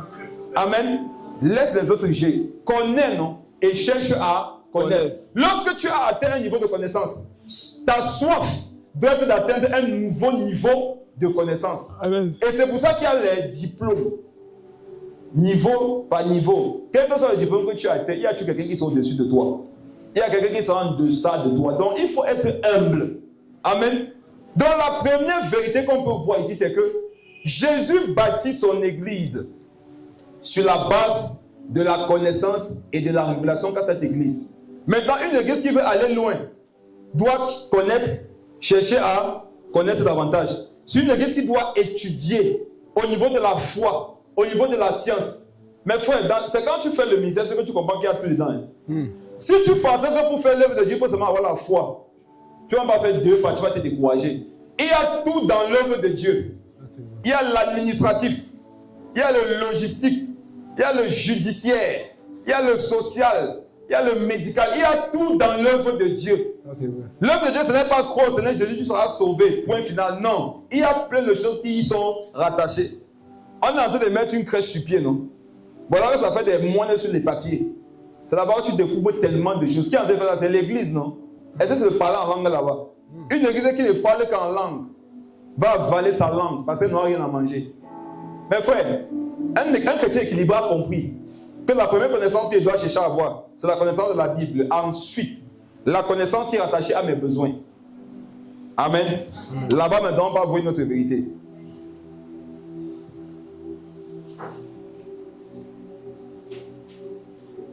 Quand tu as l'impression qu'un domaine de ta vie ne change pas, c'est parce que tu n'as pas la connaissance nécessaire dans le domaine. C'est aussi simple que ça. Ne sont pas les démons. Laissons les affaires des démons là s'enquiller souvent. Est-ce que tu sais que même quand un démon t'attaque, s'il ne trouve pas de brèches, il ne pourra rien faire? Le manque de connaissance va faire en sorte que dans ta vie, il y a des brèches par lesquelles les démons peuvent passer pour détruire ta vie. Laissez les démons tranquilles. Vous, cherchez la connaissance. Amen. Quand tu as la connaissance, même un démon ne peut pas détruire ta vie. Deuxième vérité. On va dans le livre de Josué. Un verset célèbre. Josué 1, le verset 8.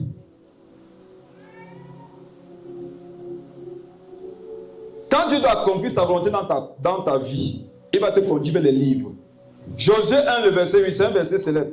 Que ce livre de la loi ne s'éloigne point de ta bouche. Médite-le jour et nuit pour agir fidèlement selon tout ce qui est écrit, car c'est alors que tu auras du succès dans tes entreprises, c'est alors que tu réussiras. Reprends ça. Que ce livre de la loi ne s'éloigne point de ta bouche. Amen. Amen. La Bible dit que ce livre de la loi ne s'éloigne point de ta bouche. Pourquoi de la bouche? Avec quoi est-ce qu'on lit un livre? Parlons. Pourquoi la Bible ne nous dit pas que ce livre de la loi ne s'éloigne point de tes yeux, mais on dit de ta bouche? Parce qu'en fait, qu'est-ce qu'on rapproche de la nourriture, de la bouche? La nourriture, non? En fait, ce verset permet de comprendre que la nourriture principale que le Seigneur voudrait nous donner à manger, ce sont des livres. C'est pour ça que Dieu nous demande de jeûner. Quand tu jeûnes, tu n'es pas seulement censé arrêter de manger la nourriture physique, tu dois manger une nourriture spirituelle. Amen. Tu dois venir remplacer. Maintenant, un jeûne dans lequel on ne mange pas la nourriture physique, on ne mange aussi la nourriture spirituelle, c'est le régime. Amen. Qu'un seul livre de la loi ne s'éloigne point de ta bouche. Autrement dit, mange-le. Quand Jean a eu la révélation avec l'ange dans l'Apocalypse, il a donné le livre, il a dit quoi? Mange-le. Dans le spirituel, les livres se mangent. Continue. Médite-le jour et nuit. Médite-le quand? Jour et nuit. Mes frères, je vous en supplie, soyez attentifs.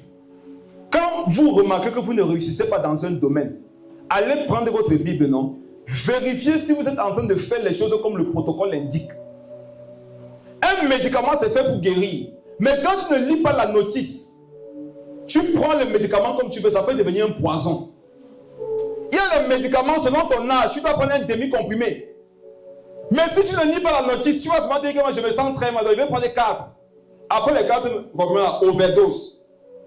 La Bible dit, le livre ne doit pas s'éloigner de ta bouche, tu dois le manger. Maintenant, tu dois le manger comment? Jour et nuit. Jour et nuit. Regardez, soyons honnêtes. Qui ici, non, médite jour et nuit? Il y en a ici, vous êtes plein. Vous ne méditez pas jour et nuit. Vous méditez jour, soit nuit. Vous ne méditez pas jour et nuit. La prescription qui a été donnée avec le livre, c'est quoi? Médite jour et nuit. Ça veut dire qu'un jour ne doit pas passer sans que tu n'aies eu un moment de méditation quand il y avait la lumière et quand il y avait les ténèbres. Posez-moi la question, ça va pourquoi? Parce qu'il y a des révélations qui viennent en fonction de l'atmosphère. Il y a trop les nouveaux, je vais penser à certaines choses comme si on était ici une vie entre nous. Mais je vais vous dire une chose. Chaque livre de la Bible que vous voyez là, c'est une atmosphère spirituelle. Quand tu dis aux gens qu'il y a les livres mystiques, quand tu leur dis tu vas quelque part, les gens disent que oui, c'est vrai. Mais si tu leur dis que la Bible est encore plus puissante que ça, ils ne croient pas. Il y a des livres de la Bible, il y a des chapitres de la Bible, il y a des versets de la Bible. C'est bon de lire ça à une certaine heure. Amen. Quand tu dis ça à certaines heures, c'est comme ça on passe pas. Mais quand tu dis ça à certaines heures, c'est comme si les écrits là devenaient esprit et vie. Et Jésus l'a dit, ma parole est comment? Esprit et vie. Or, les esprits ne sortent pas à tout moment. Selon l'espèce de l'esprit, il y a une heure pour sortir. C'est ça. Le premier que quand tu veux faire sortir certains esprits à n'importe quelle heure, ça ne marche pas comme ça. Un homme spirituel, c'est un homme qui sait quand est-ce que méditer certains livres et certains sujets. Amen. Amen. Les sorciers, ça va beaucoup la nuit, pourquoi? C'est le moment propice. Les choses sont calmes. Qui a remarqué parfois que même quand on dit qu'il faut méditer en journal, ça dépend de l'atmosphère dans laquelle tu es. Amen. Remarque une chose. Quand tu es au travail, il y a du bruit partout. Si tu veux pouvoir avoir un moment de méditation à ta pause, tu dois être au travail mais hors du travail. Qui comprend ce qu'il dit? L'église vient du mot ecclésia et ecclésia veut dire appeler hors du monde. Nous sommes où? Dans le monde. Dans le monde, non? Mais la Bible dit que l'église est hors du monde. Qu'est-ce que ça veut dire? Nous sommes là physiquement, mais nous ne sommes pas là spirituellement. Donc je dois avoir un moment de méditation. Il y a du bruit autour de moi. Je dois sortir de ce lieu. C'est ça qu'on appelle la méditation. La méditation, ce n'est pas le fait que j'ouvre le livre, je commence à lire. Non. La méditation ne commence pas lorsque tu lis la Bible. La méditation commence lorsque tu cherches l'atmosphère propice pour commencer à lire le livre. Parce que si tu lis le livre, alors que l'atmosphère n'est pas propice, c'est un manque de respect. Amen. Supposons que tu fasses ton mariage. Mais frère, quel est le moyen d'honorer quelqu'un qui se marie? C'est de venir à sa fête étant comment? Bien habillé. Sapé, non? Amen. C'est un équilibre. Hein? Vous qui partez au mariage des gens en t-shirt, parce que vous dites que vous êtes simple, arrêtez avec la fausse simplicité. Un moyen d'honorer quelqu'un à sa fête, c'est que je me mette bien. Amen. Ça embellit ce qui lui appartient. Donc, je peux me moquer du mariage de mon frère en partant son mariage en quoi? En culotte t-shirt, non? Avec une tennis. Et dire que je suis simple. C'est pas la simplicité, c'est le mépris. La parole de Dieu, c'est comme une entité spirituelle que tu invites. Mais tu l'invites où? Amen. Quand tu veux commencer à méditer, regarde, tu médites dans quelle atmosphère? Parce que la parole que tu médites va devenir esprit et vie. Si le lieu où tu l'as invité n'est pas l'allure de sa personne, tu ne vas rien recevoir. Au contraire, tu peux recevoir quelque chose de très décevant. C'est la raison pour laquelle, regardez vos chambres, apprenez à faire le ménage. Vous voyez vous qui méditez avec le soutien accroché là-bas. Le Bermuda sur le manche de la porte. Le plat dans lequel tu as bu ton tapioca arachide. C'est là-bas depuis 3 jours. Donc même quand les cafards sont venus pour manger, c'était à sec, il n'y a rien pour eux. Et voilà un chrétien au milieu de cette chambre. Il dit, Saint-Esprit, honore-moi de ta présence. Honore-moi de ta présence.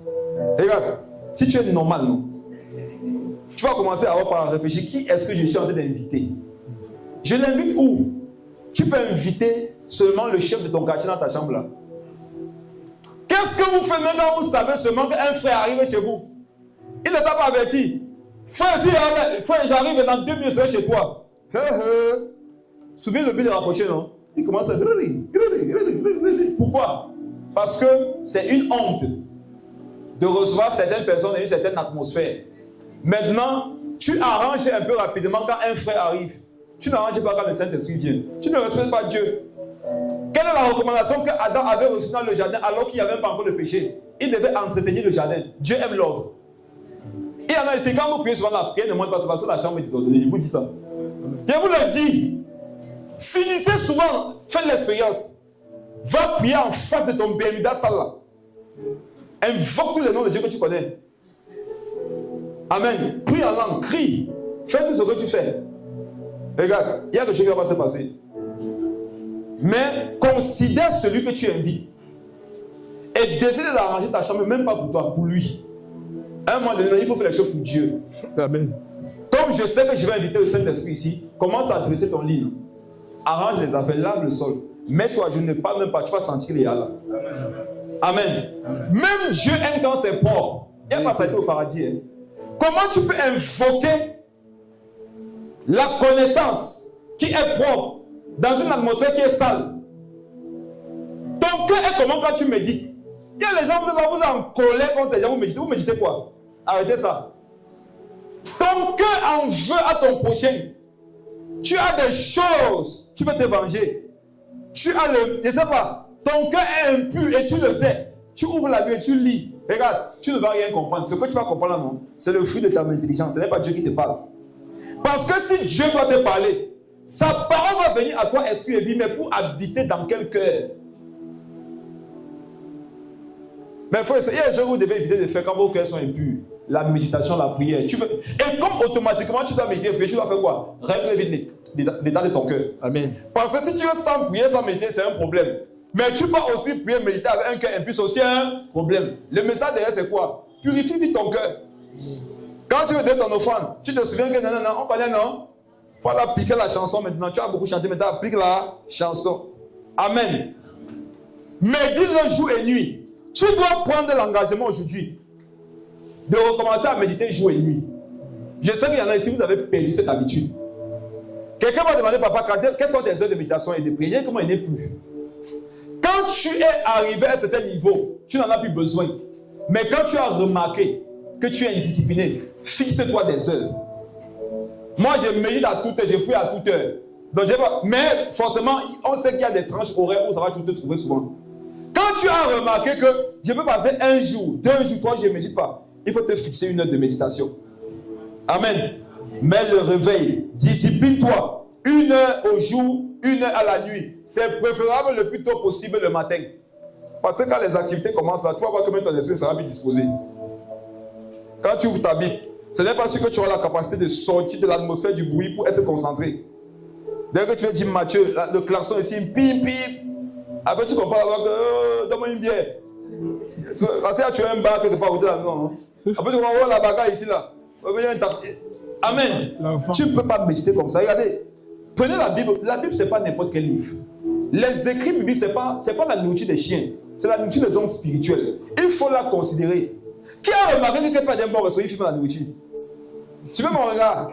Il y a les gens, il y a des malades que vous êtes obligés. Pourquoi vous faites ça? Non, c'est pour les souvenirs. Souvenirs. Hein. Pourquoi tu ne fais pas le sourire au tourne d'eau? Je n'ai jamais vu quelqu'un partir au tourne d'eau là-bas à Bonas. Le coquille. Prends le coquille maillot, le héros à côté. Qui connaît le coin là à Bonas au Parlement? Si tu étais étudiant, tu connais le coin là. On met tes 3 maillots petits coquilles avec le héros. Je n'ai jamais vu faire comme ça.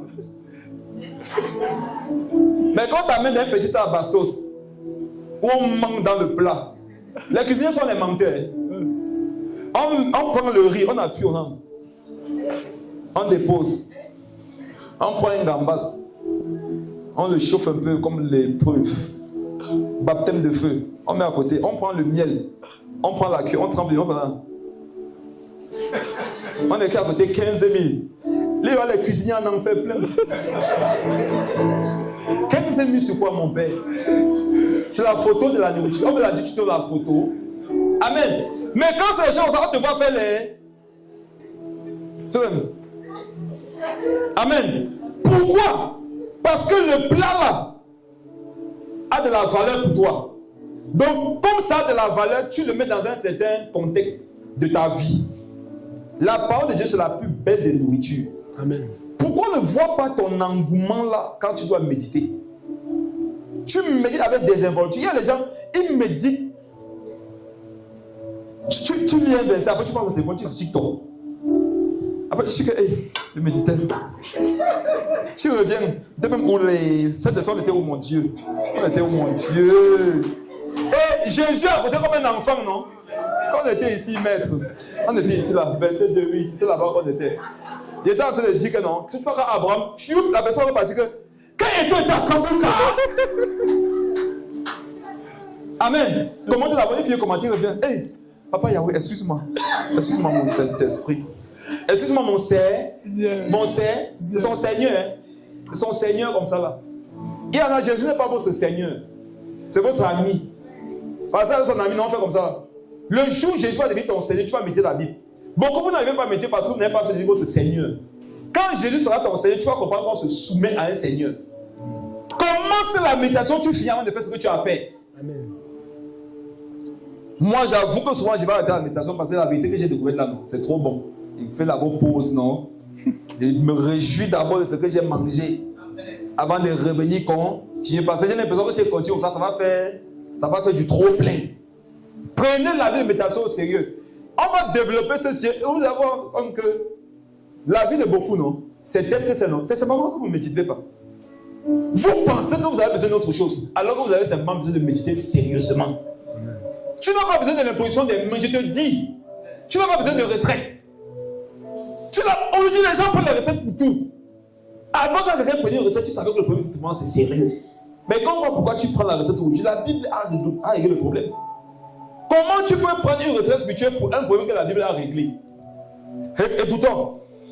Que ce livre de la loi ne s'éloigne pour de ta bouche. Médite-le comment? Jour et nuit. Dis jour et nuit. Jour et nuit. Médite à partir d'aujourd'hui, jour et nuit. Continue.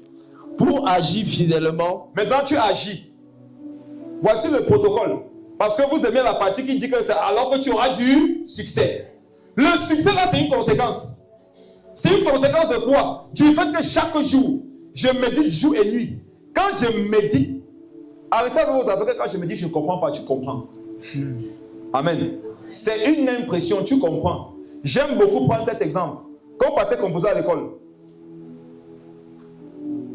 souvent avant l'épreuve, tu avais l'impression que tu ne connais rien. Faux, faux. Ça, c'est vrai. Et dis toujours qu'il y en avait, il y en a, non, il ne connaissait vraiment rien. Parce qu'il n'avait pas étudié.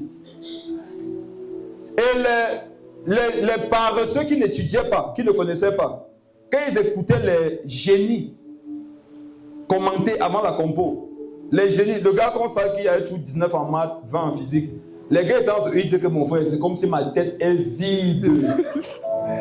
Le gars dit que, c'est ça qui m'arrive. Le gars dit que les gars, même moi, j'ai l'impression que ma tête est vide. Non, j'ai l'impression que toi, non, ta tête est vide. Amen. Amen. C'est quand on finissait de composer, maintenant, commenter après l'épreuve. Il y a les tas, il y a les groupes toureux après les compos, non? Et comme toi, tu avais le même problème que les génies. Tu pars dans leur groupe pour commenter. Et les gars disaient que c'était 1 ou moins 1. Il y a un groupe qui dit que moi j'ai trouvé 1. Un autre groupe dit que moi j'ai trouvé moins 1. Tu veux que vous parlez de quoi? Tu as trouvé 1 million. Tu as trouvé 1 million. Parce qu'il y avait un seul problème à l'examen. Amen. C'est donc trouver 1, c'est donc trouver moins 1. Les gens disent que vous parlez de quoi? On dit qu'on parle de l'épreuve, on dit que l'épreuve a fait comment? Il y avait d'autres épreuves. On dit que non. Il dit que c'est là. On a en train de discuter par rapport à la réponse de l'exercice. Toi, tu as trouvé quoi? Tu veux y arrive? Dis pas. Le gars, il a trouvé 2000. 2 millions. 2000. 2000. Amen. Quand tu médites, regarde, tu comprends. Vous savez pourquoi vous avez l'impression que vous ne comprenez pas? Parce que vous pensez que c'est du niveau de votre intelligence. Quand tu médites, c'est l'esprit que tu nourris. Amen. L'esprit de Dieu en toi connaît toute la Bible. Les informations que tu lis, non? Il les comprend. Il les imprègne en ton esprit. Et tu peux avoir l'impression que tu ne comprends pas. Mais tu vas voir qu'un jour, en face de l'épreuve, il y a des choses qui vont s'extérioriser. Toi-même, tu seras choqué de ce que ça sort de toi. Oui, ça sort de toi parce que tu avais communiqué ça en méditation à l'esprit. L'esprit de Dieu, tu utilises en fonction des informations que tu lui donnes. Amen. N'oubliez pas ça. Jésus a dit, Pierre, donne-moi des informations. Je vais bâtir dessus. Amen. Comment est-ce que ça se fait? Ça se fait dans la méditation. Tu prends des informations, tu donnes au Saint-Esprit. Peut-être tu ne maîtrises pas les informations, non? Le Saint-Esprit les maîtrise. Donne-lui simplement les informations. Ce que tu as compris, note. Ce que tu n'as pas compris, note. Un jour, à une veille, pendant un culte, pendant un programme, tu as l'occasion de poser ta question, pose-la. Ça va te permettre de savoir si tu avais bien compris, si tu avais eu certaines erreurs. Et c'est comme ça que tu vas évoluer. Ne peux pas évoluer dans une étude de quelqu'un qui ne s'exerce pas. Quand on te corrige, c'est une amélioration de ton niveau qui va davantage être manifeste au fur et à mesure que tu vas pratiquer la méditation. Il dit, afin d'agir, quand tu as médité, Dieu t'a un peu enseigné. Il faut maintenant te poser la question de savoir comment est-ce que maintenant je mets ça en pratique. Amen. Amen. Je prends un exemple simple. Tu as médité, non? Et Dieu t'a fait comprendre que il veut que tu aies un moment de méditation en journée et le soir. Oh, tu travailles. Amen. Amen. Tu as des enfants. Tu commences que tu finis tard. Il faut maintenant te poser la question de savoir comment est-ce que je fais pour pratiquer ce commandement. Tu vas voir qu'il y a une sagesse qui va être inspirée par le Saint-Esprit. Amen. Il va te dire que, ok, comme tu avais vu que habituellement tes journées commençaient à 6 heures, maintenant, lève-toi plutôt à 5 heures. Ça te donne 1 heure pour avoir le temps de méditer, de prier. Et généralement, tu finissais ta journée à 21 heures. Maintenant, donne-toi comme discipline de dormir minimum à 22 heures. Ça te donne encore 1 heure. Et tu auras résolu le problème de méditer jour et nuit. Continue. Après méditation, jour et nuit. Après agissement, il a dit agir comment? Fidèlement. Fidèlement veut dire quoi? Je ne vais pas agir comme je veux, je vais agir selon ce qui est écrit. C'est pour ça que quand Satan tentait Jésus, il n'a pas dit que je pense que. Il ne pensait pas. Il disait ce que le Père a déjà dit. Devant l'épreuve, ne pense pas. Il faut répéter ce que tu as vu dans la méditation. Ceux qui n'ont pas médité vont beaucoup penser. Et vont moins penser ceux qui ont médité. Pourquoi il y a beaucoup de choses qui viennent de toi-même? C'est parce qu'il n'y a pas des informations qui sont remplies à toi. Quand la parole de Dieu n'est pas remplie à toi, il y a d'autres choses qui vont te remplir. C'est ce qui vient de toi-même. Et c'est ça que tu vas donner aux gens. Lis la suite. Selon tout ce qui est écrit, car c'est alors que tu auras du succès. C'est comment? C'est alors. C'est alors. Ça veut dire quoi la conséquence? Regardez mes frères. Vous avez remarqué dans un domaine de votre vie qu'il n'y a pas la réussite dans les entreprises. C'est simple. Mettez l'attaque démoniaque d'abord de côté. Mettez les hôtels familiaux de côté. Mettez le fait que ce que les gens ne vous aiment pas de côté. Vérifiez. Est-ce que je médite jour et nuit? Est-ce que j'agis fidèlement selon ce qui est écrit? Amen. C'est là-bas que se situe le problème. Quand tu n'as pas de méditation, tu commences à chercher le problème ailleurs. Quelqu'un qui médite automatiquement va avoir la carrure spirituelle qu'il faut. Amen. Et même si les démons se lèvent, même si les affaires des hôtels familiaux se lèvent, ça ne pourra pas t'ébranler. Lis la suite, homme de Dieu. C'est alors que tu auras du succès dans tes entreprises c'est alors que tu réussiras. Ça est deux choses différentes. Avoir du succès dans ses entreprises et réussir, c'est deux choses différentes. Tu peux avoir du succès dans tes entreprises, mais échouer. Amen. Le succès dans les entreprises, c'est quoi? C'est ce que j'initie. Amen. Ce que j'initie réussit en fonction de ce que je médite. Maintenant, la méditation, si vous m'avez compris tout à l'heure, ce n'est pas seulement la parole de Dieu. Tu vas te mettre une crèche sur pied. Il y a un livre de la Bible qu'on appelle crèche. Tu as mis un livre qu'on appelle crèche, ou bien garderie. Quand tu veux mettre une crèche sur pied, qu'est-ce que tu fais? Tu prends la connaissance biblique, maintenant tu prends la connaissance de la crèche séculière. Tu mets les deux ensemble. C'est ça qu'on appelle entreprise et réussir. Réussir, c'est de faire les choses selon les Écritures. Maintenant, l'entreprise, c'est de faire selon l'analogie du domaine. Amen. Amen. Quelqu'un qui veut réussir sa vie doit bâtir sa vie sur la Bible. Quelqu'un qui veut réussir ses entreprises doit bâtir sa vie sur la connaissance qui régit le domaine. Ne finis pas de parler en langue, tu vois, c'est pour ça que ton entreprise va réussir. Il y a un volet où tu vas parler en langue. Il y a un volet où tu vas parler la connaissance. Amen. Tu ne veux pas faire un commerce du Cameroun, de la Chine pour le Cameroun et tu commences à parler en langue, ça marche. Non. Tu dois savoir comment ça se passe. Quel est le bon produit? Voilà où tu peux aller prier pour que Dieu te conduise vers un bon produit. Mais quand Dieu va te conduire vers le bon produit, ça ne va pas te trouver au Cameroun. Il faudra que tu cherches la connaissance. Pour savoir comment ça doit quitter de là-bas jusqu'au Cameroun, c'est encore de t'escroquer à bon prix. Il faudra réfléchir comment est-ce que je vais avoir, comment je vais faire pour vendre. Le marketing, ça sera lequel? La publicité, ça sera laquelle? Beaucoup d'enfants de Dieu, ils font comme des gens. L'évangile n'est pas venu en deux bêtes. Pour la marchandise, dépose comme ça. Il y a des femmes, elle fait la nourriture pour vendre. Elle est chrétienne. Elle ne prend pas à préparer. Elle dose comme elle veut. Elle dépose. Elle dit au nom de Jésus, je prophétise. Les filles manger, les filles vendent avant 12 heures. Au nom de Jésus, Seigneur, envoie mes clients. Je parle à l'esprit de mes clients. Parce que comme on avait dit à l'église, je parle à mes clients. Venez acheter. Regarde. Si tu as prié sans avoir pris la peine d'apprendre à bien épicer ton alimentation, ta nourriture, les gens vont faire l'erreur le premier jour parce qu'ils ne savaient pas d'acheter. Et pendant qu'ils sont en train d'acheter, comme tu es une chrétienne, tu sais, tu es en train de les exhorter. C'est que comme tu manges comme ça, on ne va plus manger, non. Jésus va revenir.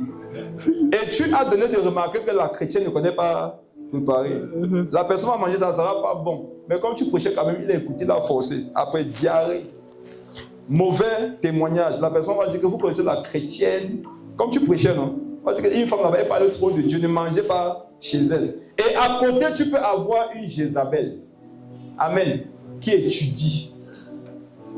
Qui a parti, elle a fait des formations. Elle sait que quand tu veux faire tel repas, tu ne peux pas mettre telle épice avec telle épice. Elle va préparer, elle va avoir les clients. Et que va se dire la chrétienne qui est à côté? Elle vend avec les écorces. Quand ça a dépassé les chrétiens, ils accusent les gens. Ils me disent que c'est la sorcellerie. Si que la fille s'y vend avec le remède, je suis convaincu que si on enlève son héros, on va voir quelque chose au fond de la mamie.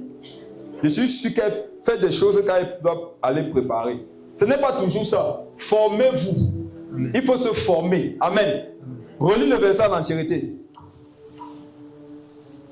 Que ce livre de la loi ne s'éloigne point de ta bouche. Médite-le jour et nuit pour agir fidèlement selon tout ce qui est écrit. Car c'est alors que tu auras du succès dans tes entreprises, c'est alors que tu réussiras. Verset 9. Ne t'ai-je pas donné cet ordre? Fortifie-toi et prends courage. Relis ça. Ne t'ai-je pas donné cet ordre? Fortifie-toi et prends courage. Maintenant, je finis avec une chose. Généralement, lorsque nous voulons lire le livre de Josué, on lit uniquement le verset 8. Amen. J'ai cherché à savoir pourquoi Dieu a donné ce fameux verset à Josué. La réponse était magnifique. Si tu vis au verset 1, lis quelque chose là-bas. N'oubliez pas que le livre de Josué, c'est le livre qui suit directement quoi? Le Pentateuque, c'est-à-dire les 5 livres de Moïse. Et pourquoi c'est Josué qui suit directement le livre de Moïse? Parce que c'est lui qui l'a remplacé. Qu'est-ce qui se passe dans Josué 1, 1? Après la mort de Moïse. Très bien, lis rapidement. Après la mort de Moïse, serviteur de l'Éternel, l'Éternel dit à Josué, fils de Nun, serviteur de Moïse. Moïse, mon serviteur, est mort. Maintenant, lève-toi, passe le Jourdain. Qui se rappelle lorsqu'on partageait sur Jésus-Christ comme étant le puits d'Isaac? Je vous disais ici que la destinée de quelqu'un est rattachée à la mort de certaines personnes. Vous vous rappelez de ça? Le Seigneur dit quoi à Josué? Moïse, Maintenant, Moïse, Moïse, mon serviteur, est mort. Donc, maintenant, on en fait quoi? maintenant, lève-toi. Je peux vous dire quelque chose qui va vous attrister. Tant que ton père dans la foi vit, tu ne dois pas te lever. Mais curieusement, non? Quand tu t'assois dans la présence d'un père dans la foi, tu vas plus vite que ceux qui ont pris l'hélicoptère pendant le vivant de leur père dans la foi. Tu comprends ça? Ce sont des mystères. Il dit maintenant, non, tu peux te lever. Sinon, vous ne pouvez pas être deux debout. Amen. Moïse, mon serviteur, est mort maintenant. Lève-toi et fais quoi? Passe le Jourdain, toi et tout ce peuple, pour entrer dans le pays que je donne aux enfants d'Israël. Continue. Tout lieu que foulera la plante de votre pied, je vous le donne, comme je l'ai dit à Moïse. Continue. Vous aurez pour territoire, depuis le désert et le Liban, jusqu'au grand fleuve, le fleuve de l'Euphrate, tout le pays des Étiens, et jusqu'à la grande mer vers le soleil couchant. Amen. Amen. J'ouvre une parenthèse. Ça m'a encore frappé. Regardez, quand Dieu t'a enseigné une doctrine à laquelle tu crois, il va te donner de voir ça partout dans la Bible. Qui a remarqué que lorsqu'on t'enseigne sur un sujet que tu ignorais, tu commences à voir ça partout dans les Écritures? Regarde le verset 1, c'est fort. Verset 1. Oui. Après la mort de Moïse, serviteur de l'Éternel. Après la mort de Moïse, arrête-toi là, serviteur de qui? De l'Éternel. Moïse était serviteur de qui? De l'Éternel. Continue. L'Éternel dit à Josué, fils de Nun, serviteur de Moïse. L'Éternel dit à Josué, fils de Nun, serviteur de Moïse. Moïse, serviteur de l'Éternel. Josué, serviteur de Moïse. Vous comprenez la parole? Amen. C'est la Bible. Amen. Moïse était serviteur de Dieu, mais Josué était serviteur de Moïse. Ça n'a pas dérangé Dieu. Amen. La paternité spirituelle, non? La paternité dans la foi. Oh. Chant frère, qui est ton père dans la foi? Hein? Tu n'en as pas, non? Je sais. Je sais. Et demain, pas parce que c'est parce que c'est les professionnels comme ça qui ont commencé. Je sais que tu n'as pas de père dans la foi. Quand je vois la façon dont quelqu'un vit, je peux savoir s'il a un père. C'est vrai. Si tu pars là-bas à Maïma ou Ada, tu vois un petit assis au bord de la route avec la même kilo pendant un mois. Tu te dis que mon grand, il n'y a rien. Tu vas savoir pas. Il vit dans la rue. Est-ce que c'est la parole de connaissance? Non. Parole d'expérience. Parole de démonstration. Parole de visu. Il y a des questions que vous n'allez jamais vous poser à cause de la présence d'un père. C'est l'absence d'un père qui te donne d'avoir trop d'équations à résoudre dans ta vie. C'est vrai. Quand Moïse était là, Dieu ne voyait pas Josué comme son serviteur. Autre chose choquante, quand Élie est parti là laisser qui? Élisée. Élisée avait pris comme serviteur Géasi. Quand Géasi a couru derrière Naaman pour dire que Mohamed a dit que tu donnes ça. La Bible dit qu'il est sorti après la lèpre de la présence de qui? D'Élysée. De la présence de Dieu. D'Élysée. De la présence de qui? D'Élysée. Rappelez-moi sur un live TikTok ou bien sur un Zoom, on va toucher ce qu'on appelle les couvertures spirituelles là. Amen. J'apprends qu'il y a des chrétiens qui ne croient pas à la couverture spirituelle. Vous lisez la Bible, c'est le Coran que vous lisez. Quand Géasi a quitté l'obéissance, il est sorti pas de la présence de Dieu. Il est sorti de la présence d'Élysée. Pourquoi? Parce que si Dieu le connaissait, c'était sous couvert Élysée. Ça veut dire que dès qu'il quitte Élysée, il n'est pas connu quelque part. Et regardez mes frères, dans le spirituel, sinon, tu es en fonction de quelqu'un. Ça, c'est vrai. Joue avec le quelqu'un là, tu es cuit. Quittons, avançons. Verset 5. Non, verset 5, c'est ça? Vas-y. Nul ne tiendra devant toi tant que tu vivras. Oui. Je serai avec toi comme j'ai été avec Moïse. Je ne te délaisserai point, je ne t'abandonnerai point. Oui. Fortifie-toi et prends courage, car c'est toi qui mettras ce peuple en possession du pays que j'ai juré à leur père de leur donner. Fortifie-toi seulement et aie bon courage en agissant fidèlement selon toute la loi que Moïse, mon serviteur, t'a prescrite. Ne t'en détourne ni à droite ni à gauche afin de réussir dans tout ce que tu entreprendras. Amen. Amen. On voit ici que le contexte dans lequel le Seigneur a donné le verset 8, c'était quoi? C'était qu'il avait une conquête à faire. Il devait prendre Canaan. Il devait réussir sa vie. Il devait faire en sorte que tout un peuple réussisse sa vie à elle. À lui. Amen. Et c'est là que Dieu lui donne quoi? Un livre. Lorsque Dieu veut te donner de réussir ta vie et d'aider les autres à réussir leur vie, il va te donner un livre. Il va te donner de lire. Si Dieu a donné... Regardez, Josué attendait que Dieu lui donne les armes. Wow. Quand Josué allait, il savait qu'à Canaan, il y a une armée qui nous attend là-bas. Il est parti prier. Dieu lui a dit, regarde, sois fortifié, aie du courage. Pourquoi? Il avait peur. Et le Seigneur fait comprendre que ton besoin, ça ne sera pas les armes. Ton besoin, non, ça sera la connaissance. Amen. Il te faut manger un livre. C'est la connaissance du livre là qui va te donner la victoire là-bas devant. Amen. Ce n'est pas le nombre d'armes que tu auras. Vous pouvez avoir toutes les armes du monde, non, mais vous perdez la guerre. Allez un peu sur Internet, regardez la guerre du Vietnam. C'est une guerre qui a opposé les États-Unis au Vietnam. Mes frères et sœurs, les États-Unis ont écrasé une défaite terrible, humiliante. Et quand vous partez voir comment les Vietnamiens les ont eus, c'est étrange. Ça s'est fait dans la forêt. C'était avec les pièges. Les Vietnamiens n'avaient pas de guerre. Ils n'avaient pas d'armes autant pour moi. Ils n'avaient pas de bombes. Ils avaient quoi? Ils avaient le roseau, ils avaient les eucalyptus, ils avaient les serpents, ils avaient les animaux, ils avaient les végétaux. Ils creusaient le trou ici. En bas, il a mis les piquets comme ça là. Vous venez avec vos grosses kalachnikovs, non? Ils mettent un peu les cancres, ils mettaient les têtes des serpents ouverts, dont ils ont coupé le corps. Ils prenaient les piquants, ils grattaient les peaux des grenouilles empoisonnées. Je ne sais pas s'ils souffrent. C'est comme ils ont fini avec les Américains. Donc on voit que gagner une guerre, ce n'est pas tout que tu as trop les armes, non? C'est que tu as une connaissance. Amen. Amen. Amen. Il dit Josué, fortifie-toi et prends courage. Prends le livre ici, va méditer. Quelqu'un qui doit bâtir sa vie et donner aux autres de bâtir leur vie, il doit connaître beaucoup de choses. Amen. Il doit être instruit. Il dit que ce livre-là ne s'éloigne pas, mange-le, fortifie-toi, attache-toi à ce livre-là, pratique-le et tu vas voir. Et quand Josué l'a fait, on va voir ça prochainement, la délivrance s'est effectuée. Amen. Dieu a fait grâce, lui-même était dépassé. La puissance qu'aura le nom de Jésus dans ta bouche dépendra de ce que tu connais de ce nom. Amen. Quand tu dis au nom de Jésus, la manifestation n'est pas rattachée à la puissance du nom de Jésus. La puissance qui se manifeste est rattachée à la révélation que tu as de ce nom. Amen. Amen. Si ça ne dépendait que du nom de Jésus, n'importe qui le citerait et on le verrait se manifester. Mais pourquoi beaucoup de personnes citent le nom de Jésus, il y a rien qui se passe? C'est parce qu'ils citent le nom sans révélation. Jésus. Ce que le monde attend, c'est le nom de Jésus. C'est quoi? C'est la révélation des fils. Ce n'est pas le nom de Jésus que le monde attend. Le monde attend que tu viennes avec des révélations qui sont rattachées au nom.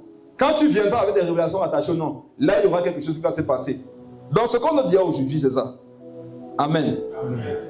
Médite, regarde, discipline-toi. Si tu n'as pas de cahier de méditation, cherche un cahier de méditation. Il y a si vous avez un cahier de méditation, vous n'utilisez pas. Le risque avec le téléphone, c'est que tu peux perdre tes données. Moi-même, j'ai encore été interpellé dessus. J'ai stocké mes choses un peu de partout pour pouvoir les récupérer facilement si je les perds.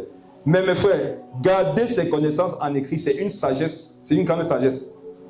On est allé au Gabon en mission d'évangélisation. Là-bas, on a volé mon ordinateur, volé tous mes disques durs. J'ai perdu peut-être 4 ans de prédication, 4 ans de méditation. Ça m'avait fait mal. Tu ne peux plus retrouver ça. À moins que si tu avais noté, tu devais le garder. Amen. Donc Jésus bâtit son église sur la révélation. Il va bâtir ton entreprise, ta réussite sur ta discipline et ta pratique des Écritures. Voilà les informations que tu dois garder pour aujourd'hui. Maintenant, c'était une introduction. C'est à partir de dimanche qu'on va vraiment toucher les choses un peu solides. Donc mange bien ce qu'on a vu ici en semaine. Ça c'est l'entrée. Sachant que dimanche, quand tu vas revenir, tu pourras être à même de manger ce qui va être donné. Amen.